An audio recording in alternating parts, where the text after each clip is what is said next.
حج ہے کیا اور ہے کیوں، کیسے کرنا چاہیے۔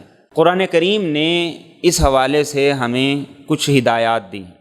آپ قرآن کریم کو جب حج کے حوالے سے پڑھتے ہیں تو قرآن کریم اس میں سب سے پہلی بات جو کرتا ہے وہ ہے وللہ، سب سے پہلے اپنی نیت کو خالص کر۔ آپ کی نیت میں کسی قسم کی ریاکاری، دکھلاوے کا شائبہ نہ ہو۔ اس لیے ہمیں ملتا ہے کہ اللہ کے رسول صلی اللہ علیہ وسلم نے جس وقت حج کا احرام باندھا تو اس کے ساتھ 2 لفظ اور تھے، اور وہ 2 لفظ کیا تھے؟ لا ریاء فیہا ولا سمعہ۔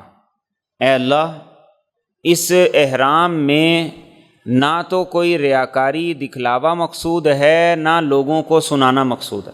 سب سے پہلے نیت خالص ہو، اور نیت کیا ہو؟ وللہ، صرف اللہ کو پانا ہے، صرف اللہ کو حاصل کرنا ہے۔ جس کی یہ نیت ہوگی تو گویا کہ اس کا پہلا قدم درست ہے۔